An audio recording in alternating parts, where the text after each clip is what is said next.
हे दिव्य अधीश्वर, हे शाश्वत गुरु, तू सकल वस्तु मध्य और सकल सत्ता मध्य बास करू।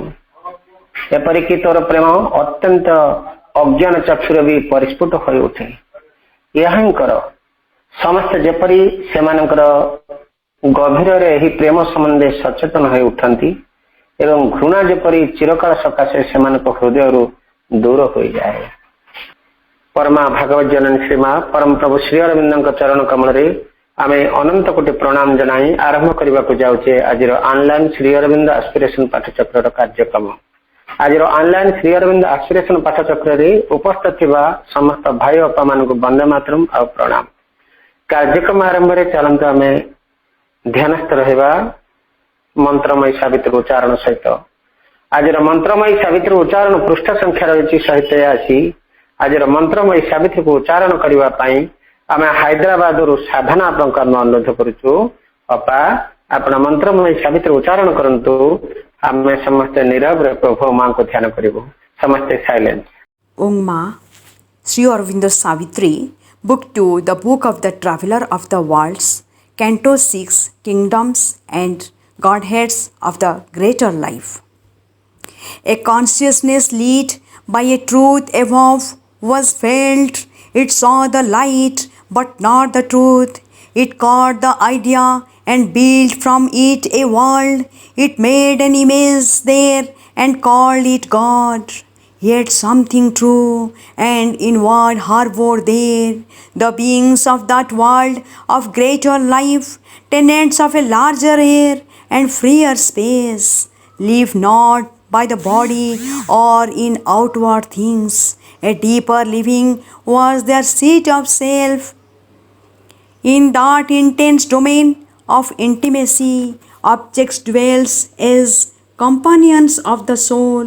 The body's actions are a minor script, the surface rendering of a life within. All forces are life's retinue in that world, and thought and body as her handmaids move.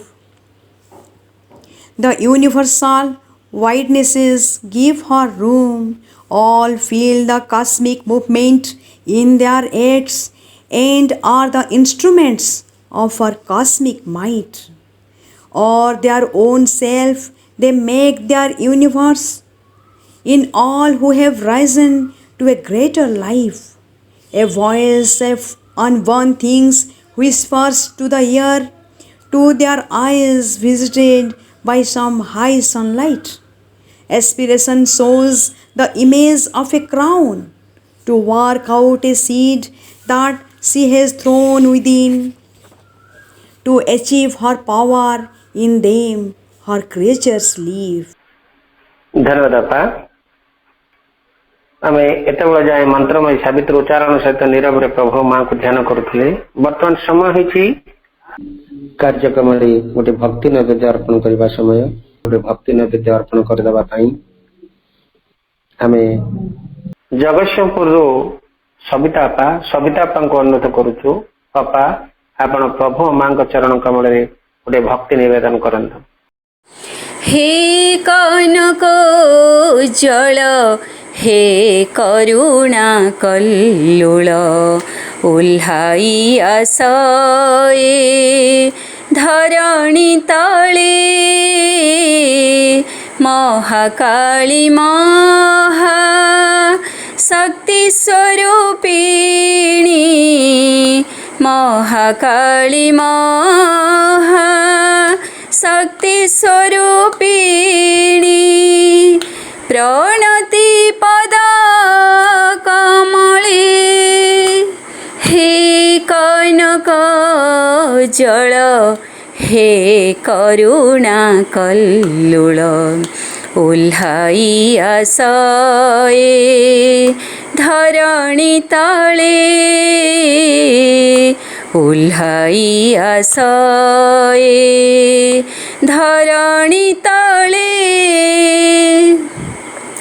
बंदिया में घोर मिथ्या कारागारे सघन आघाते भांगी दिया तारे बंदिया में घोर मिथ्या कारागारे सघन आघाते भांगी दिया तारे आलस्य जड़ता शिथिलता नासी करमामको वीर दुस्साहसी सन्दीपित कर सत्य पाई चिर आस्पृहानल अंतर तले हे कनक जल हे करुणा कल्लुल ओल्हाई आसए धरणी तले ओल्हाई आसए धरणी तले अग्रगति पथे प्रतिबंध सत तुमरी इंगिते हेउ गुनिहात अग्रगति पथे प्रतिबंध सत तुमरी इंगिते हेउ गुनिहात गढ़ मामको अकपट करी एकमुखी हेउ संकल्प मारी विश्व विजयिनी सिद्धि प्रदायिनी तोलिनीय तुमा अभय कोले हे कनक जल हे करुणा कल्लुल ओल्हाई आसए धरणी तले महाकाली महा शक्ति स्वरूपिणी महाकाली महा शक्ति स्वरूपिणी प्रणति पद कमले हे कनक जल हे करुणा कल्लुल ओल्हाई आसए धरणी तले ओल्हाई आसए धरणी तले ओल्हाई आसए धरणी तले। धन्यवाद अपा एभଳି ଏକ ହୃଦୟସ୍ପର୍ଶୀ ପ୍ରାର୍ଥନା ପ୍ରଭୁ ମାଙ୍କ ଚରଣ କମଳରେ ଆପଣ ରଖିଛନ୍ତି। ଆସନ୍ତୁ ସବୁବେଳେ ଏଇଭଳି ସୁନ୍ଦର ସୁନ୍ଦର ପ୍ରାର୍ଥନା ପ୍ରଭୁ ମାଙ୍କ ଚରଣ କମଳରେ ରଖୁଥାନ୍ତୁ ଏବଂ ଆମ ସମସ୍ତଙ୍କୁ ପ୍ରଭୁ ଓ ମାଙ୍କର ସେଇ ଦିବ୍ୟତ୍ୱ ହୃଦୟ କନ୍ଦରରେ ଆମକୁ ନିବାସ କରିବାରେ ଆପଣ ବ୍ରତୀ କରନ୍ତୁ। ଧନ୍ୟବାଦ ଆପା ଧନ୍ୟବାଦ। समय है कार्यक्रम मंत्रमयी सावित्री पुणी गोटे वंदना निवेदन करने पर तृतीय पर्यायटी हूँ आज कार्यक्रम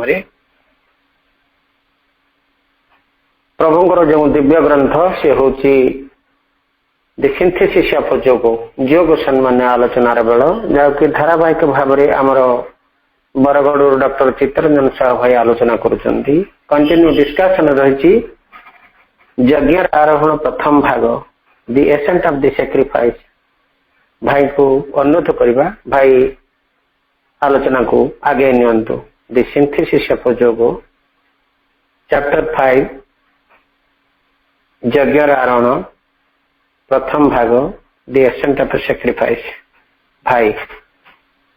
ओम नमो भगवते श्री अरविंदाय। ओम नमो भगवते श्री मीरांबिकाय। ओम नमो भगवते श्री मातृ मीरारविंदो। समस्त मातृपा भाई जो मैंने आज दिव्य संध्यार ऑनलाइन श्री अरविंदो एक्सप्रेशन पाठचक्र उपस्थित समस्त को मो आंतरिक सादर प्रणाम सहित स्वागत करुछि। ये पवित्र अधिवेशन को समस्त तरफ मां पाखरे विनम्र कृतज्ञता निवेदन करवा, आमको पूर्व सुजोग देथिबा हेतु एवं प्रार्थना करवा आमर चेतनार सर्वाग्रे रही आमको सदा सर्वदा तांकरी आलोक रे परिचालित करंतु। प्रभुंकर बाणीर यथार्थ मर्म सी ही आम भितरे प्रतिफलित करंतु। आमर चेतना मांकर आलोक आलोकित हो एवं प्रभुंकर निर्देशित यथार्थ मार्ग रे आमर समग्र जीवन परिचालित हो। आमे अध्ययन करुछंती प्रभुंकर महाग्रंथ योग समन्वयर पंचम अध्याय यज्ञर आरोहण। आज तार पृष्ठा संख्या 149 रु आमे आकु जिबा। इंग्राजी बही सिंथेसिस ऑफ योग पेज 149। आमे चेष्टा करिबा 3-4 अनुच्छेद प्रभुंकर अध्ययन करबा पई। आलोचना आरंभ करबा पूर्वरु अबा भाईन को मोर गोटे विनम्र अनुरोध, आमे सदा सर्वदा मन रखिबा जे प्रभुंकर बाणीर यथार्थ मर्म आम हृदय भितर ही लुकायित। आम हृदय एकाग्र होई सेठू प्रभुंकर बाणीर यथार्थ मर्म बुझा चेष्टा करिबा। मनुष्य मन प्रकृति समर्थ नुहे से उच्च चेतनार भावटी को प्रकाशित करबा पई। तेणु मन माध्यम रे जदि आमे बुझा चेष्टा करिबा, युक्ति बुद्धि माध्यम रे जदि बुझा चेष्टा करिबा, अनेकांश रे भूल हो जाई पारे एवं साधनार यथार्थ मार्गरु आमे होत ओहरी जाई पारो। तेणु यथार्थ मार्गटी कौन जहाँ प्रभु कहवा चाहूँगी ताहा बुझा पई आमे हृदय एकाग्र हवा एवं सेठी प्रभुंकर बाणी को शुणी तार यथार्थ मर्म बुझाई देवा पई आमे तांको ही प्रार्थना करिबा। एटा मोर विनम्र अनुरोध। तापरे 149 पृष्ठा पैराग्राफ नंबर 16 16 अनुच्छेद आरंभ करने पूर्व गत अधिवेशन में आम जहाँ आलोचना करथिले तार सम्यक सूचना देवा आवश्यक।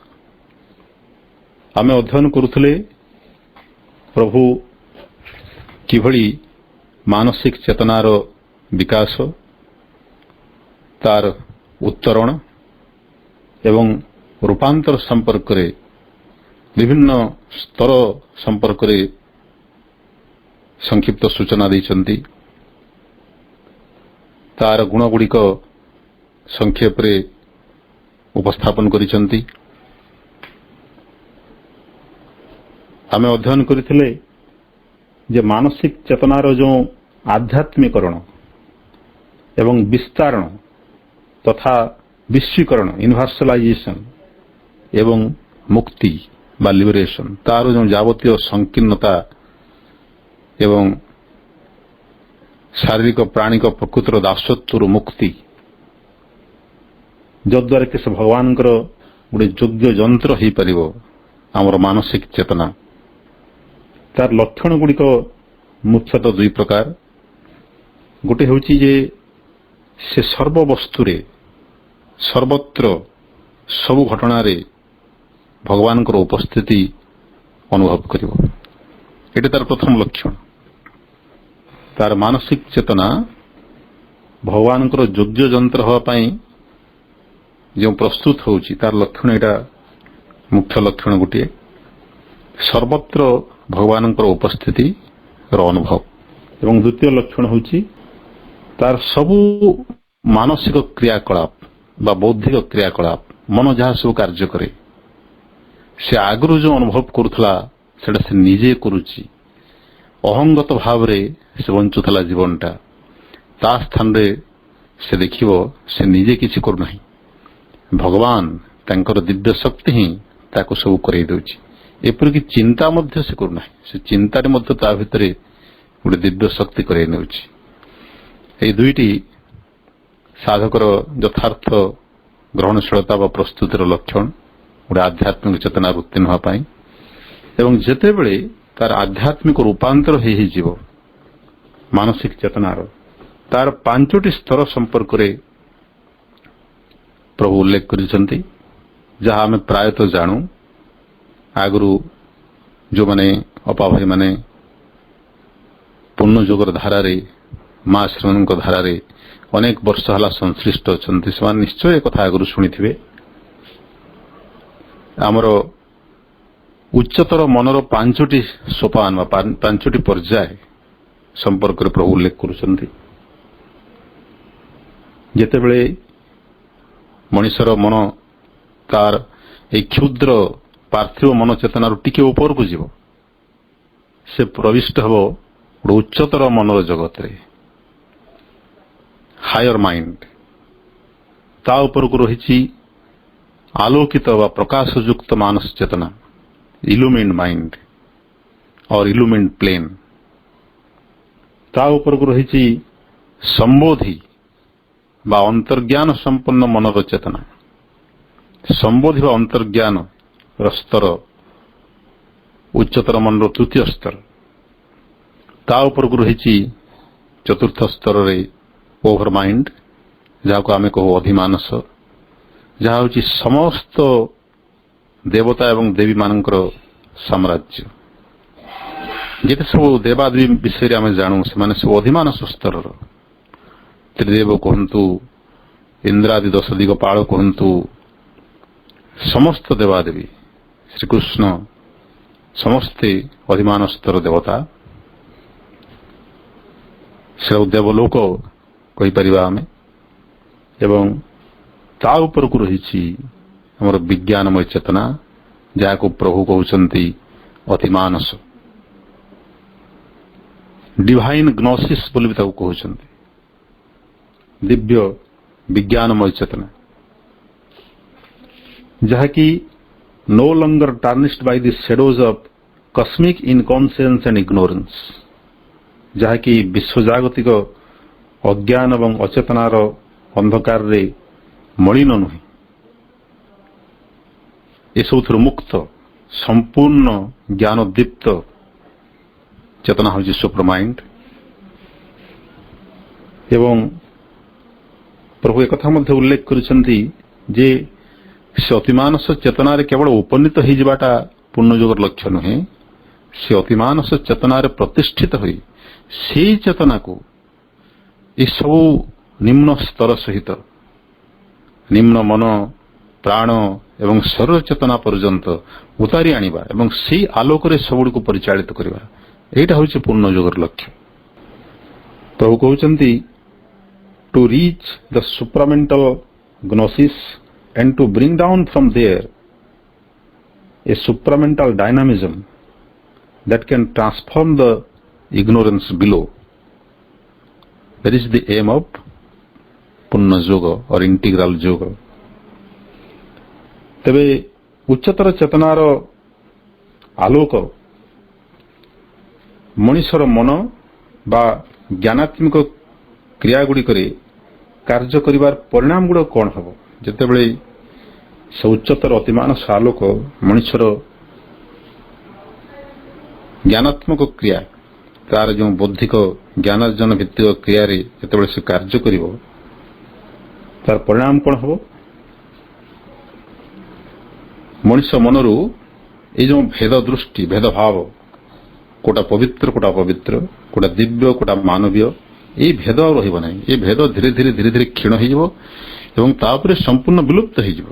ଗୋଟେ ଅଦରକାରୀ ଧାରଣା ହିସାବରେ ସେଟା ସମ୍ପୂର୍ଣ୍ଣ ପ୍ରତ୍ୟାଖ୍ୟାତ ହେଇଯିବ। ତେଣୁ ସାଧକର କର୍ତ୍ତବ୍ୟ ହେଉଛି ସେ କୌଣସି କର୍ମର ପ୍ରତ୍ୟାଖ୍ୟାନ କରିବ ନାହିଁ। ପ୍ରଭୁ ତ ଆରମ୍ଭରୁ କହିଛନ୍ତି ଅଲ୍ ଲାଇଫ୍ ଇଜ୍ ଯୋଗ।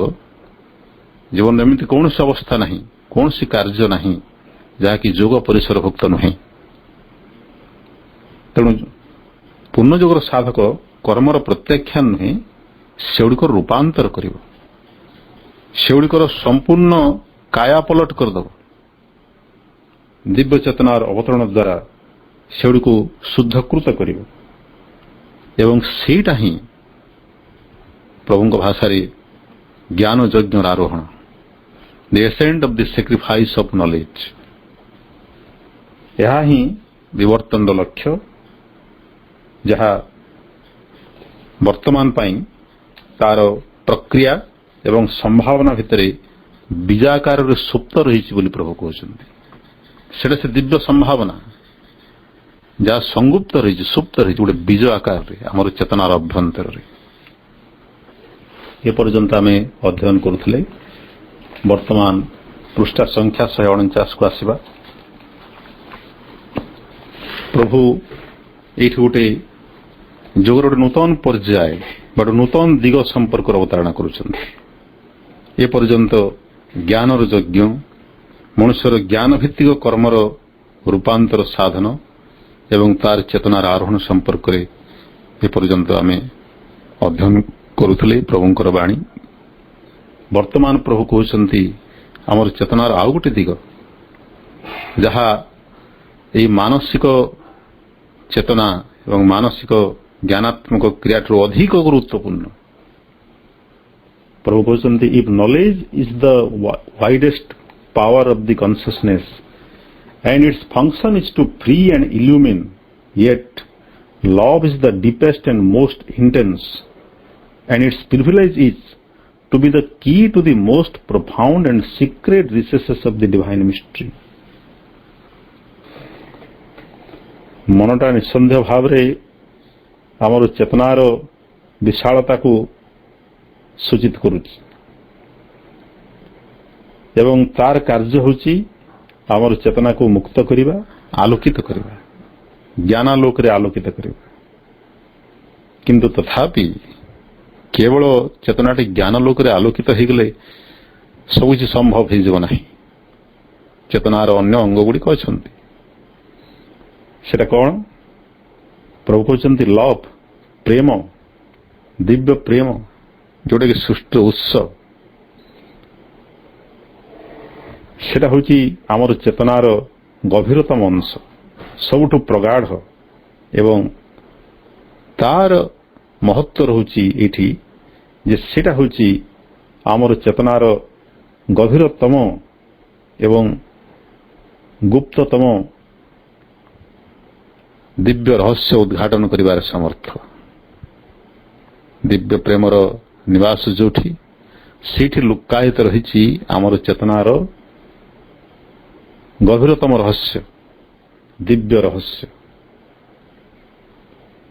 ପ୍ରଭୁ କହୁଛନ୍ତି man because he is a mental being is prone to give the highest importance to the thinking mind and its reason and will and to its way of approach and effectuation of truth and even he is incline to hold that there is no other.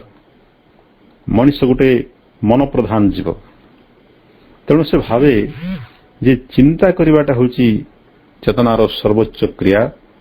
ତେଣୁ ସେ ଚିନ୍ତାଶୀଳତା, ଯୁକ୍ତିବୋଧ ଏବଂ ମାନସିକ ସଂକଳ୍ପ ଏସବୁକୁ ସର୍ବାପେକ୍ଷା ଅଧିକ ଗୁରୁତ୍ୱ ଦିଏ ତାର ଜୀବନରେ ଏବଂ ସେ ଭାବେ ଏ ମନର କ୍ରିୟା ଦ୍ୱାରା, ଚିନ୍ତାଗତ ବୁଦ୍ଧି ଦ୍ୱାରା ସେ ସତ୍ୟର ସନ୍ଧାନ ପାଇପାରିବ ଏବଂ ଯାହା ସେ ପାଇଥାଏ ସେଟାକୁ ସର୍ବୋଚ୍ଚ ସତ୍ୟ ବୋଲି ଧରିନିଏ ଏବଂ ସେ ଭାବେ ଯେ ଏହି ମନର ଚିନ୍ତା ଏବଂ ବୁଦ୍ଧିକୁ ଛାଡ଼ିଦେଲେ ସତ୍ୟର ସନ୍ଧାନ କରିବା ପାଇଁ କୌଣସି ଉପାୟ ନାହିଁ।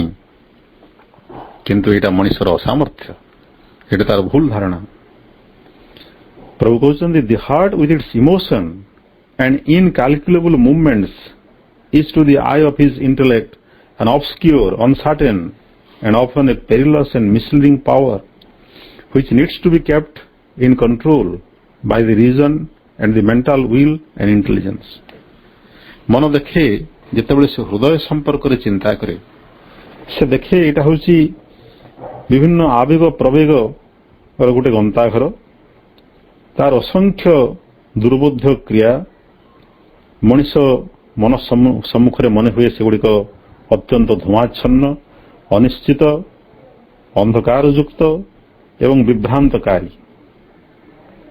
ମଣିଷ ହୃଦୟରେ ଯେ ସବୁ କ୍ରିୟା ସୃଷ୍ଟି ହୁଏ ସେସବୁ ମଣିଷକୁ ବିଭ୍ରାନ୍ତ କରେ, ଅଜ୍ଞାନତାରେ ଆବୃତ କରେ, ମିସଗାଇଡ୍ କରେ, ମିସଲିଡ୍ କରେ। ତେଣୁ ମନଟି ଭାବେ ଯେ ହୃଦୟକୁ ମନ ଦ୍ୱାରା ନିୟନ୍ତ୍ରିତ କରିବାର ଆବଶ୍ୟକତା ରହିଛି। ମନର ଯାବତୀୟ ହୃଦୟର ଯାବତୀୟ କ୍ରିୟାକୁ ସେ ମନ ଦ୍ୱାରା ନିୟନ୍ତ୍ରଣ କରିବାକୁ ଚାହେଁ। ମନ ସବୁବେଳେ ଭାବେ ସେ ଚେତନାର ପ୍ରଭୁ ଏବଂ ଅନ୍ୟ ସମସ୍ତଙ୍କୁ ନିୟନ୍ତ୍ରିତ କରିବାର, ଶାସିତ କରିବାର ଏବଂ ପରିଚାଳିତ କରିବାର, ସେମାନଙ୍କୁ ନିଜର ବୋଲ ମନେଇବାର ତାର ଅଧିକାର ରହିଛି ବୋଲି ମନ ମନେ କରେ। କିନ୍ତୁ ପ୍ରଭୁ କହୁଛନ୍ତି ତଥାପି there is in the heart or behind it a profounder mystic light which, if not what we call intuition, for that though not of the mind yet descends through the mind, has yet a direct touch upon the truth and is nearer to the divine than the human intellect or its pride of knowledge, in its pride of knowledge। ପ୍ରଭୁ କହୁଛନ୍ତି ତଥାପି ହୃଦୟ ଆମର ଯାବତୀୟ ଆବେଗ ପ୍ରବେଗର ଉତ୍ସ ହୋଇଥିଲେ ମଧ୍ୟ ହୃଦୟ ଭିତରେ ଏମିତି କିଛି ଅଛି, ହୃଦୟ ଭିତରେ କିମ୍ବା ତାର ପଶ୍ଚାତରେ ଗୋଟେ ଗଭୀରତମ ରହସ୍ୟମୟ ଆଲୋକ, ଗୋଟେ ଗୁପ୍ତ ଆଲୋକ, ଯାହାକି ସେଇ ମନ ଚେତନାରୁ ହିଁ ଅବତରଣ କରିଛି, ମନ ମାଧ୍ୟମରେ ଅବତରଣ କରିଛି। ଆମେ ତାକୁ ଇଣ୍ଟୁଇସନ କହିପାରିବା ନାହିଁ, ସମ୍ବୋଧିବା ଅନ୍ତର୍ଜ୍ଞାନ କହିପାରିବା ନାହିଁ, କିନ୍ତୁ ତଥାପି ମନ ଦେଇକରି ସେଟା ଅବତରଣ କରିଛି ବୋଲି କହୁଛନ୍ତି। କିନ୍ତୁ ସେଟା ଏମିତି ଗୋଟେ ଚେତନା ଯାହାର ସତ୍ୟ ସହିତ ରହିଛି ସିଧାସଳଖ ସଂଯୋଗ। ଦେଖନ୍ତୁ, ସିଧାସଳଖ ସେ ସତ୍ୟ ସହିତ ଯୁକ୍ତ ଏବଂ ଭଗବାନଙ୍କ ନିକଟତର। ମନ ଭଗବାନଙ୍କର ନିକଟତର ନୁହେଁ, ହୃଦୟ ଭିତରେ ଏମିତି କିଛି ଅଛି ଯାହା ଭଗବାନଙ୍କର ନିକଟତର। ମନ ବୁଦ୍ଧିର ସେ ସାମର୍ଥ୍ୟ ନାହିଁ, କାରଣ ସେ ତାର ଜ୍ଞାନର ଗର୍ବରେ ମତ୍ତ।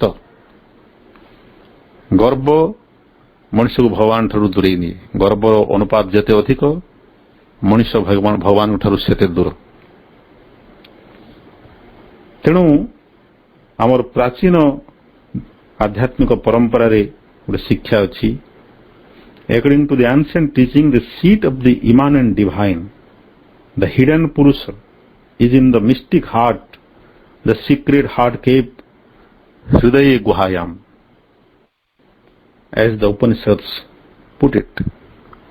ଉପନିଷଦର ଉଲ୍ଲେଖ ଅଛି ଯେ ଆମର ହୃଦୟ ଗୁହାରେ, ହୃଦୟର ଗୋଟେ ନିଭୃତତମ କକ୍ଷରେ ବିରାଜିତ ଅଛନ୍ତି ପରମ ପୁରୁଷ, ଦିବ୍ୟ ସତ୍ତା, ସେ ଆମର ଅନ୍ତର ପୁରୁଷ। And according to the experience of many yogins, ବହୁତ ଯୋଗୀଙ୍କର ଏଟା ଅନୁଭବ ଯେ it is from its depths that there comes the voice or the breath of the inner oracle। ହୃଦୟର ସେଇ ଗଭୀରତମ ପ୍ରଦେଶରୁ ଯୋଉଠି ବାସ କରୁଛନ୍ତି ଆମର ଭଗବାନଙ୍କର ପ୍ରତିଭୁ, ସେଇଠୁ ଆମେ ଆମର ଅନ୍ତର୍ପୁରୁଷଙ୍କର ବାଣୀ ଶୁଣିପାରୁ।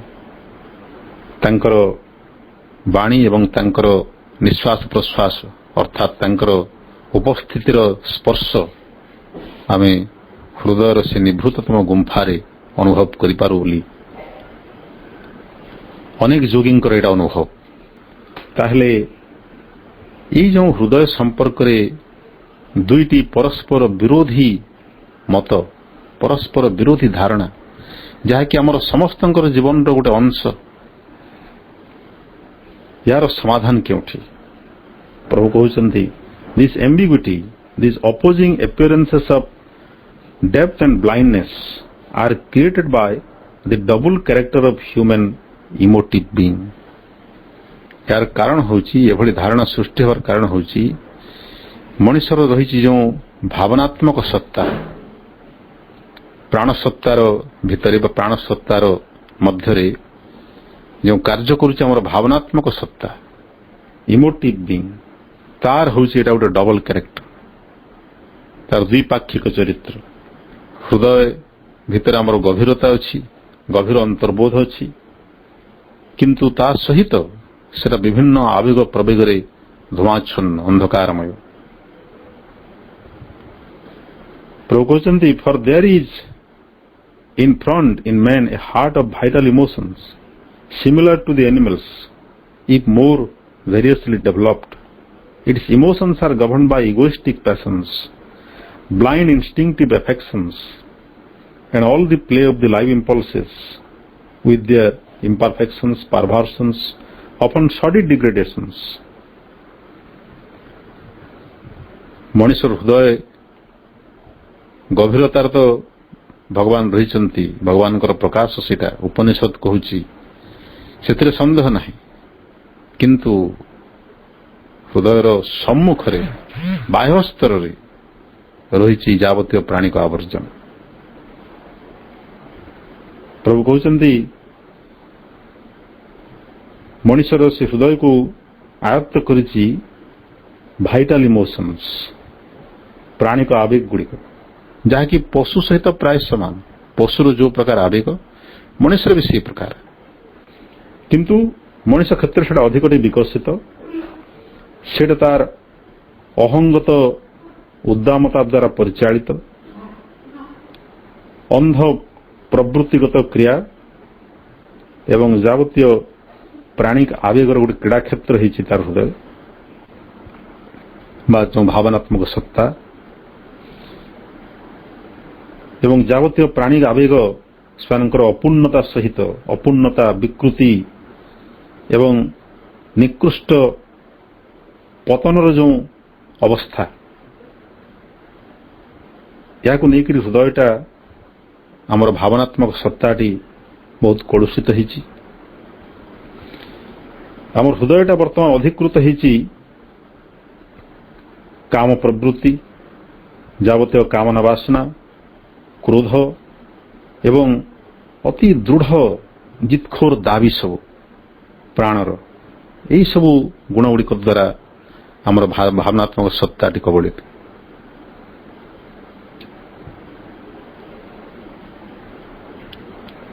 Or little greeds and mean pettiness of an obscure and fallen life force, କିମ୍ବା ଛୋଟ ଛୋଟ ଲୋଭ, ଯାବତୀୟ ଆସକ୍ତି ସବୁ, ଚେତନାର ସଂକୀର୍ଣ୍ଣତା ଏବଂ ପ୍ରାଣଶକ୍ତିର ଯେଉଁ ହୀନ ଅବସ୍ଥା, ତାଦ୍ୱାରା ଆମର ଭାବନାତ୍ମକ ସତ୍ତାଟି ଗୋଟେ ହୀନ ଅବସ୍ଥାରେ ପଡ଼ି ରହିଛି। by its slavery to any and every impulse, କାରଣ ସିଏ ବର୍ତ୍ତମାନ ଆମର ପ୍ରତ୍ୟେକଟି ଆବେଗ ସମ୍ବେଗର ଦାସ ହେଇଯାଇଛି। ଅର୍ଥାତ୍ ଆମେ ମଣିଷମାନେ, ସାଧାରଣ ମଣିଷ, ଆମେ ସର୍ବଦା ଆମର ଆବେଗ ପ୍ରବେଗ ଦ୍ୱାରା ପରିଚାଳିତ ହେଉଛୁ। ଏପରିକି ମନ ମଧ୍ୟ ଆବେଗ ପ୍ରବେଗ ଦ୍ୱାରା ପ୍ରଭାବିତ ହେଉଛି ଏବଂ ସେ ସେହିଭଳି ନିର୍ଦ୍ଦେଶ ଦେଉଛି ଆମର ଚେତନାକୁ। ତେଣୁ ପ୍ରାଣିକ ଆବେଗ କବଳିତ ମନ ଏବଂ ତଦ୍ୱାରା ପରିଚାଳିତ ମଣିଷ ଜୀବନ, ଏଇଟା ହେଉଛି ସାଧାରଣ ଜୀବନ।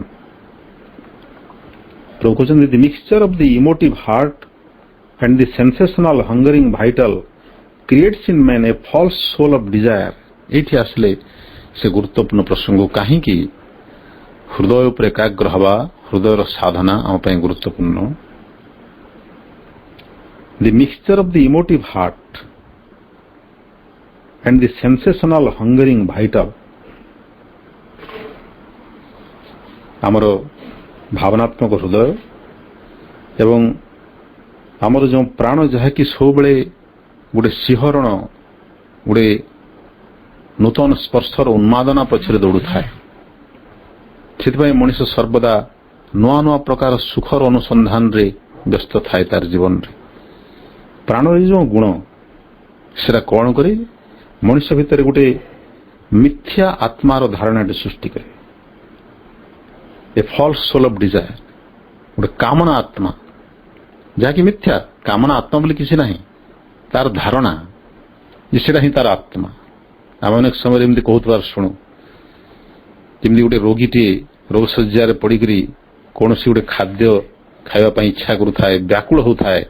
ଧରନ୍ତୁ ଯାହାର କିଛି ଅଫିମ ଖାଇବାର ଅଭ୍ୟାସ ଥିବ, କିଛି ଭାଙ୍ଗ ତମାକୁ ଖାଇବାର ଅଭ୍ୟାସ ଥିବ, ସେ ରୋଗ ଶଯ୍ୟାରେ ପଡ଼ିଥିବ ଏବଂ ମାଗୁଥିବ ଟିକେ ବିକଳ ହେଇକରି, ଡାକ୍ତର ମନା କରୁଥିବେ, ଏଠି ଲୋକ କିଛି କହୁଥିବେ, ତାର ଆତ୍ମାଟା ଯେତେବେଳେ କହୁଛି ଶେଷ ମୁହୂର୍ତ୍ତରେ ତାର ଆତ୍ମାର ଦାବିକୁ ସ୍ୱୀକାର କରିବା କଥା, ତାକୁ ଟିକେ ଦେଇଦିଅ। ପ୍ରକୃତ ସେ ଆତ୍ମା କିଛି ନାହିଁ, ସେଟା ହଉଛି କାମନା ଆତ୍ମା, ଡିଜାୟାର ସୋଲ। ଆମର କାମନା ଆତ୍ମାଟି ସବୁବେଳେ ଆମକୁ ଯେଉଁ ଧାରଣା ଦିଏ, ଆମେ ମନେ କରୁ ସେଟା ଆମର ଆତ୍ମାର ଡାକ ବୋଲି, କିନ୍ତୁ ସେଟା ଅତ୍ୟନ୍ତ ଭୁଲ, ସମ୍ପୂର୍ଣ୍ଣ ଭ୍ରାନ୍ତ ଧାରଣା।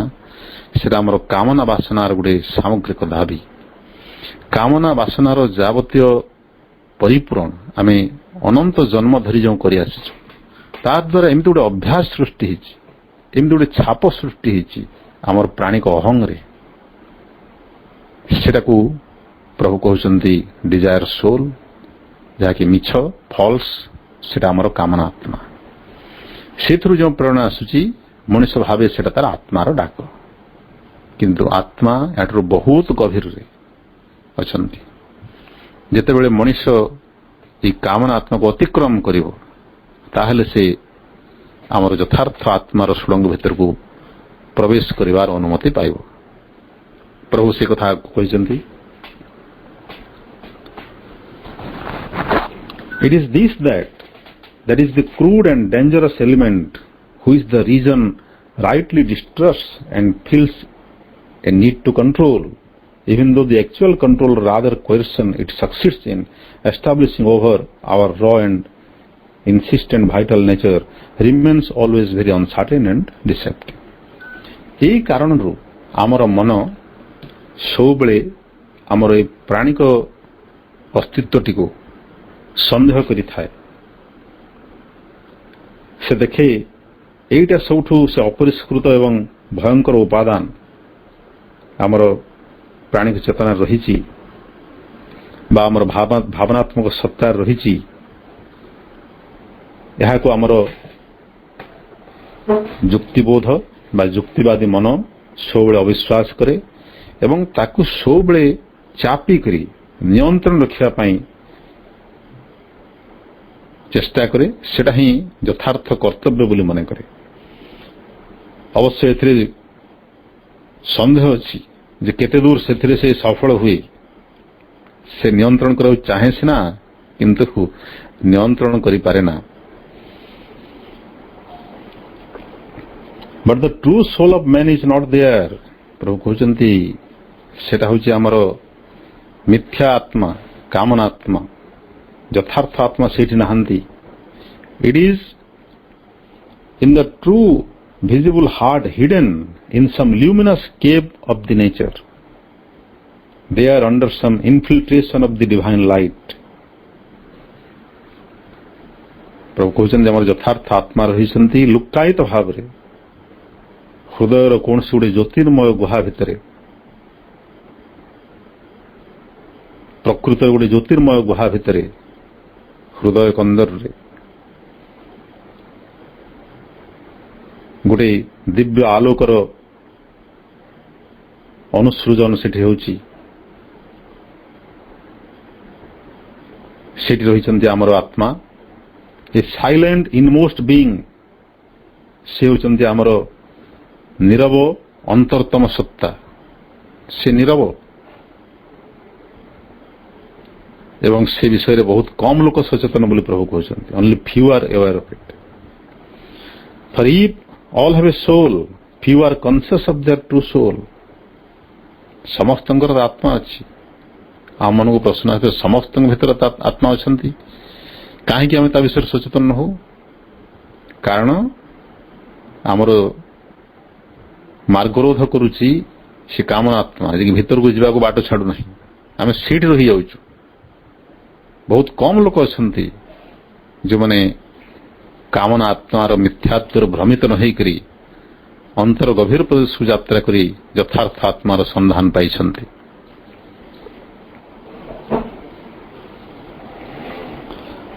प्रभु कहते there dwells the little spark of the divine. देखंतु आत्मार संपर्क रे प्रभुंकर क्षुद्र क्षुद्र वक्तव्य बहुत गुरुत्वपूर्ण। Little spark of the divine, से दिव्य परम सत्ता भगवान गोटे क्षुद्र ज्योतिस्फुलिंग रूपे से विद्यमान, which supports this obscure mass of our nature, जहाँकि आमर प्रकृतिर ये तमसाच्छन्न जड़पिंडटी को धारण करिसंती। And around it grows the psychic being, the formed soul or the real man within us. एवं से जो दिव्य ज्योति दिव्य स्फुलिंग तार चारिपटे विकसित होउची गढ़ी उठुची आमर चत्त सत्ता। से चत्त सत्ता होउचंती आमर आत्मार विकसित अंश, द फॉर्म्ड सोल। आत्मार तो रूप नहीं, यदि आम चेतना भितर से विकसित होउची गोटे रूप ग्रहण करुची, गोटे व्यक्तित्व गठन करुची, सेटा होउची आमर चत्त सत्ता। से होउचंती आमर यथार्थ मनीष, आमर यथार्थ परिचय से। That is the real man within us. से होउचंती से यथार्थ मनीषटी आम भितरे, से आमर असल परिचय। अर्थात आमे किए कहले आमे होउछु आमर से चत्त सत्ता। बाकी सब आमर जो भावनात्मक सत्ता, प्राणिक सत्ता, मनोमय सत्ता एवं स्थूल शरीर, एगुड़िक तार आवरण गुड़िक। आमर यथार्थ परिचयटे होउछि आमर आत्मार विकसित अंश, आमर चत्त सत्ता। It is as the psychic being in him grows and the movements of the heart reflect the divinations and impulsions that man becomes more and more aware of his soul. Ceases to be a superior animal and awakening to glimpses of the Godhead within him admits more and more its intimations of a deeper life and consciousness and an impulse towards things divine. प्रभु कहले जेते जेते अधिक आम ए विषय सचेतन हो, आम तत्व सत्ता संपर्क आम जेते अधिक सचेतन हवा, जेते अधिक से आम भितर विकसित हब एवं आमर हृदय से चत्यर गतिवृत्ति को जेते अधिक प्रकाशित करिवो, तार दिव्यता तार प्रेरणा जेते अधिक प्रकाशित हब आमर हृदय माध्यम रे, आम सेते अधिक सचेतन हवा तार उपस्थित संपर्क रे। एवं तार लक्षण होची आमे जो वर्तमान निज गोटे सुपरियर एनिमल बोली मन करूछु, आमे मनीष हेले मध्य आमर चेतनार अधिकांश क्रियाकलाप रे आमे पशु तुल्य गोटे सुपरियर एनिमल। किंतु हृदयस्थ आत्मा संपर्क रे सचेतन हवा मात्रे मनीष सचेतन हो जाए जे सी गोटे आउ सुपरियर एनिमल नुहे, गोटे अति विकसित पशु नुहे, से गोटे भिन्न सत्ता एवं तार अंतरस्थ दिव्यता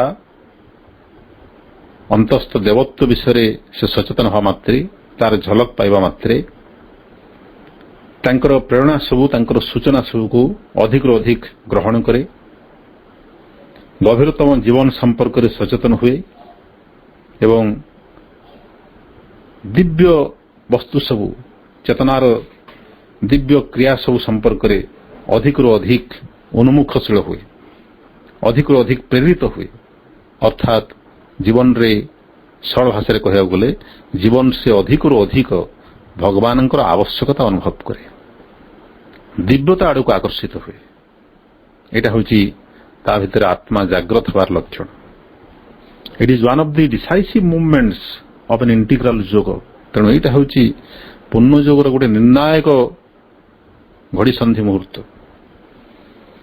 गोटे निर्णायक क्रिया। When the psychic being liberated brought out from the veil to the front can pour the full flood of its divinations, seeings and impulsions on the mind, life and body of man, and begin to prepare the upbuilding of divinity in the earthly nature. ଯେତେବେଳେ ଏହି ଚୈତ୍ୟ ସତ୍ତା ମୁକ୍ତ ହେବେ, ସ୍ୱାଧୀନ ହେବେ, ଚେତନାର ସମ୍ମୁଖକୁ ଆସିବେ ଏବଂ ତାଙ୍କର ଦିବ୍ୟତା, ଦିବ୍ୟ ଦୃଷ୍ଟି ଏବଂ ଦିବ୍ୟ ପ୍ରେରଣାର ପୂର୍ଣ୍ଣ ସ୍ରୋତ ଦ୍ୱାରା ମନ, ପ୍ରାଣ ଏବଂ ଶରୀରକୁ ପରିପ୍ଳାବିତ କରିବେ ଏବଂ ଏହି ପ୍ରକୃତି ପରିଚାଳିତ ମନ ବା ମଣିଷକୁ ଗୋଟିଏ ଦିବ୍ୟ ଚେତନାରେ ଗଢ଼ି ତୋଳିବା ପାଇଁ କ୍ଷେତ୍ର ପ୍ରସ୍ତୁତ କରିବେ। ଏଇଟା ହେଉଛି ପୂର୍ଣ୍ଣ ଯୋଗର ଗୋଟେ ନିର୍ଣ୍ଣାୟକ ପର୍ଯ୍ୟାୟ। ତାପରେ ପ୍ରଭୁ କହୁଛନ୍ତି, as in the works of knowledge, so in the dealing with workings of the heart, we are obliged to make a preliminary distinction between two categories of movements, those that are either moved by the true soul or add towards its liberation and rule in the nature, and those that are turned to the satisfaction of the unpurified vital nature. ତେଣୁ ଯେତେବେଳେ ଆମେ ହୃଦୟ ଚେତନାରେ ଏକାଗ୍ର ହେବା, ହୃଦୟର କ୍ରିୟାବଳୀକୁ ଅନୁସନ୍ଧାନ କରିବା, ସେଥିରେ ଭଲ ମନ୍ଦର ବିବେଚନା କରିବା, ଆମେ ଦେଖିବା ଯେ ହୃଦୟର କ୍ରିୟାବଳୀ ଦୁଇ ଭାଗରେ ବିଭକ୍ତ। ଗୋଟେ ହେଉଛି ସେ ସବୁ କ୍ରିୟା ଯାହାକି ତାର ଯଥାର୍ଥ ଆତ୍ମା ଦ୍ୱାରା ପରିଚାଳିତ କିମ୍ବା ମୁକ୍ତି ଦିଗକୁ ଉଦ୍ଦିଷ୍ଟ,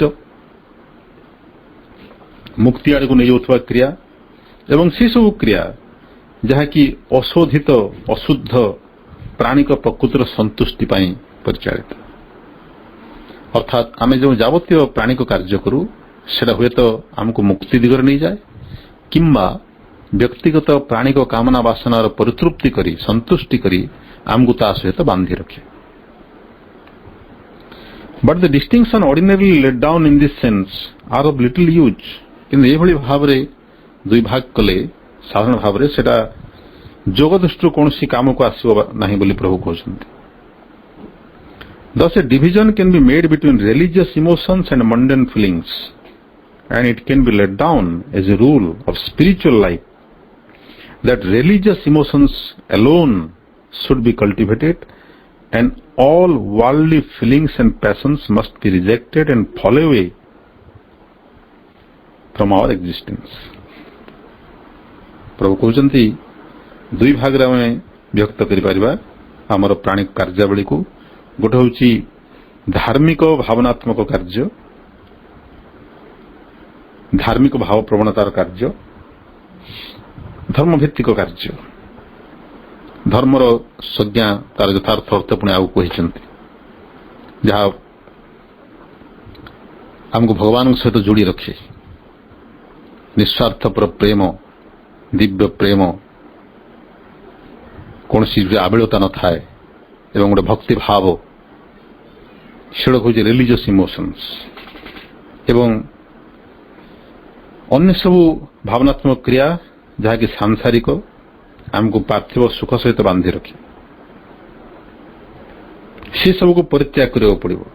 ଯେତେ ସବୁ ୱାର୍ଲଡଲି ଇମୋସନ୍ସ, ମଣ୍ଡେନ୍ ଫିଲିଙ୍ଗସ୍, କେବଳ ଧାର୍ମିକ ଭାବ ପ୍ରବଣତାକୁ ଚାଷ କରିବାକୁ ପଡ଼ିବ, ସେସବୁକୁ ପ୍ରୋତ୍ସାହନ ଦେବାକୁ ପଡ଼ିବ ବୋଲି ପ୍ରଭୁ କହୁଛନ୍ତି।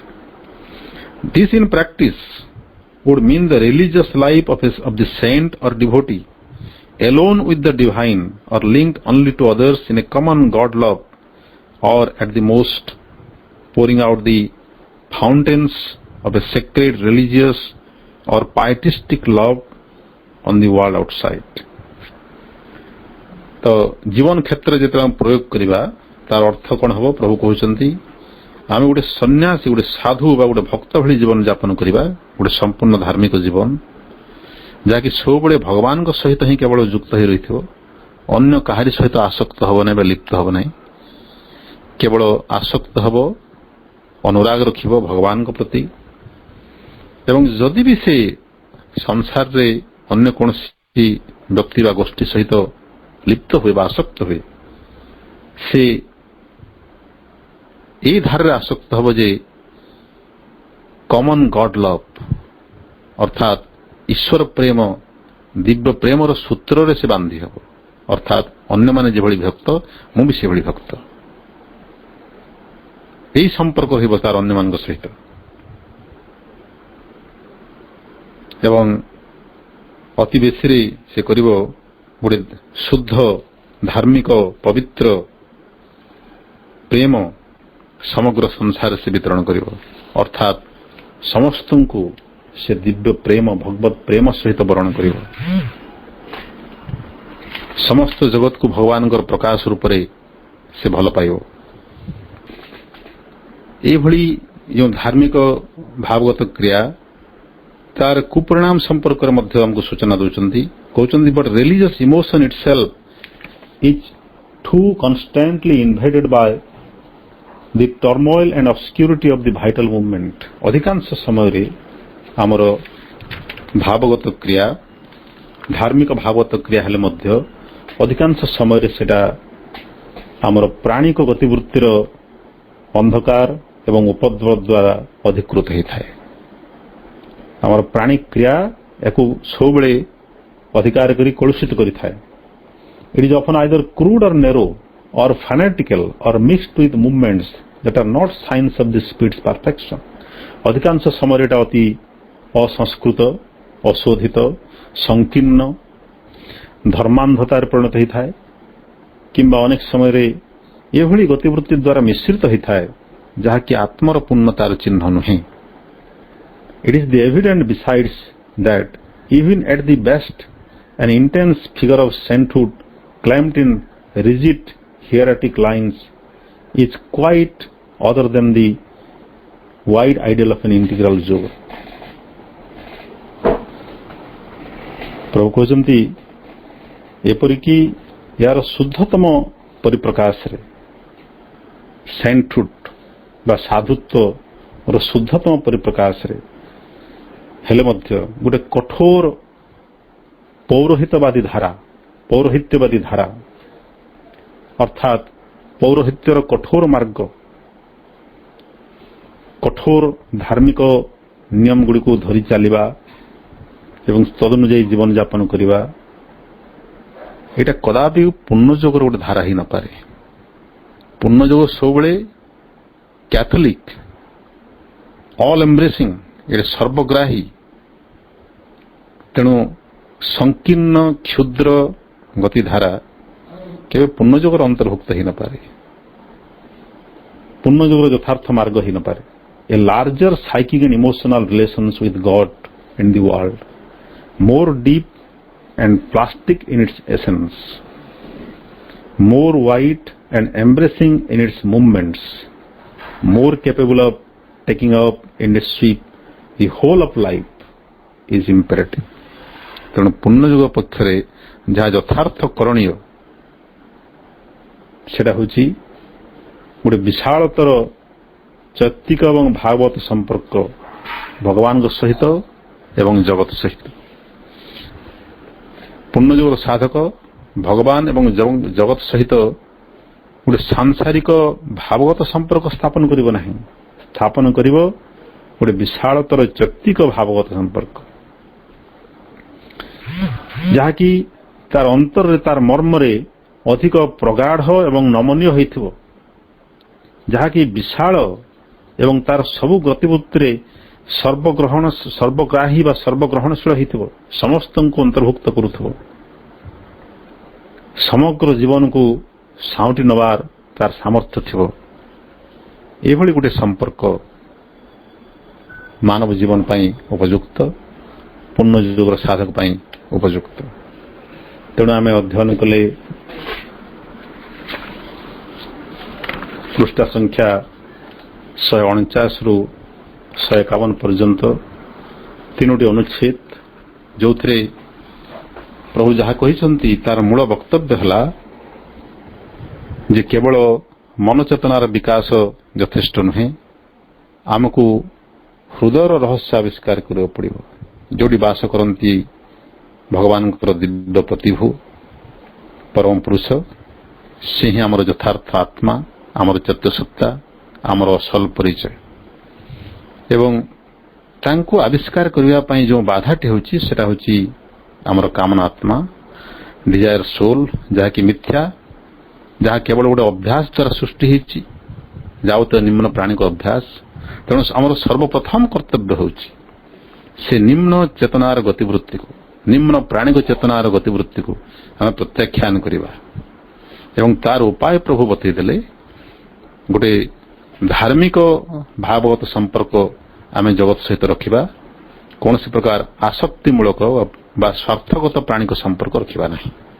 ସମସ୍ତଙ୍କୁ ଭଗବାନଙ୍କର ସ୍ୱରୂପ ଭାବରେ ଦେଖିବା ଏବଂ ଆମେ ଅନ୍ୟମାନଙ୍କୁ ଭଲ ପାଇବା ଏଥିପାଇଁ ଯେ ସେମାନେ ଭଗବାନଙ୍କର ଗୋଟେ ଗୋଟେ ପ୍ରକାଶ, ଅପୂର୍ଣ୍ଣ ପ୍ରକାଶ।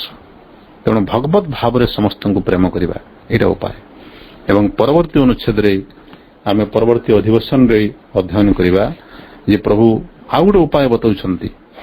କାରଣ ଏଭଳି ଧାର୍ମିକ ଭକ୍ତିପୂତ ଭାବଗତ ସମ୍ପର୍କ ଅନେକଙ୍କ ପକ୍ଷରେ ଗ୍ରହଣୀୟ ହୋଇନପାରେ ଯଦି ସେମାନେ ସେତିକି ପ୍ରସ୍ତୁତ ହୋଇନଥାନ୍ତି। ଭକ୍ତି ଭାବ ସମସ୍ତଙ୍କ ଭିତରେ ଜାଗ୍ରତ ହେବା ସହଜ ନୁହେଁ। ତେଣୁ କିଭଳି ଗୋଟେ ନୈତିକତାର ଆଦର୍ଶ ଦ୍ୱାରା ମଧ୍ୟ ଆମର ଏ ପ୍ରାଣୀଙ୍କ ପ୍ରବୃତ୍ତିକୁ ଶୃଙ୍ଖଳିତ କରାଯାଇପାରେ, ନୈତିକତାର ମାର୍ଗଟି ମଧ୍ୟ ପରବର୍ତ୍ତୀ ଅନୁଚ୍ଛେଦରେ ଏଥିକାଲ କଣ୍ଟ୍ରୋଲ, ଏଥିକାଲ ପ୍ରିନ୍ସିପଲ୍ସ, ନୈତିକ ନିୟମ ଗୁଡ଼ିକ କ'ଣ ଯାହା ସାଧକ ପାଇଁ ପ୍ରଯୁଜ୍ୟ ପ୍ରାରମ୍ଭିକ ଅବସ୍ଥାରେ, ସେସବୁ ବିଷୟରେ ପରବର୍ତ୍ତୀ ଅଧିବେଶନରେ ଆଲୋଚନା କରିବା। ବର୍ତ୍ତମାନ ସମୟ ହୋଇଯାଇଛି। ସମସ୍ତ ଭାଇଙ୍କୁ ଅଶେଷ ଧନ୍ୟବାଦ ଦେବା ସହିତ ମାଙ୍କ ପାଖରେ, ପ୍ରଭୁଙ୍କ ପାଖରେ ବିନମ୍ର କୃତଜ୍ଞତା ଜ୍ଞାପନ କରି ଆଜିର ଆଲୋଚନାକୁ ଏଠି ବିରାମ ଦେଉଛି। ବନ୍ଦେ ମାତରମ୍। ଧନ୍ୟବାଦ ଭାଇ, ବହୁତ ସୁନ୍ଦର ଆଲୋଚନା ଏବଂ ସୁସ୍ପଷ୍ଟ ଆଲୋଚନା, ସମସ୍ତଙ୍କୁ ବୁଝିଗଲା ଭଳି। ବହୁତ ବହୁତ ଧନ୍ୟବାଦ ଭାଇ।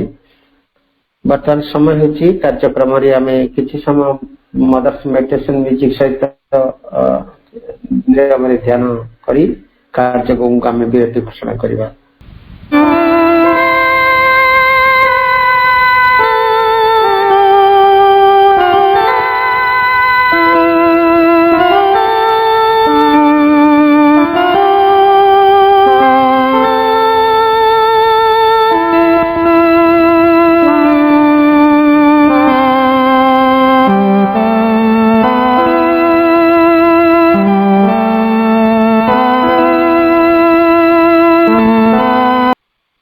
କାର୍ଯ୍ୟକ୍ରମରେ ଉପସ୍ଥିତ ଥିବା ସମସ୍ତ ଭାଇ ବାପାମାନଙ୍କୁ ପୁଣି ଥରେ ବନ୍ଦେ ମାତରମ୍ ତଥା ପ୍ରଣାମ ଜଣାଇ ଭାଇଙ୍କୁ ବହୁତ ବହୁତ ଧନ୍ୟବାଦ ଜ୍ଞାପନ କରି ପ୍ରଭୁ ମାଙ୍କ ଚରଣ କମଳରେ ପୁଣି ଅନନ୍ତ କୋଟି ପ୍ରଣାମ ଜଣାଇ ଆମେ କାର୍ଯ୍ୟକ୍ରମକୁ ଏଠି ବିରତି ଘୋଷଣା କଲେ। କାର୍ଯ୍ୟକ୍ରମ ଭ ସମସ୍ତଙ୍କୁ ଆରମ୍ଭ।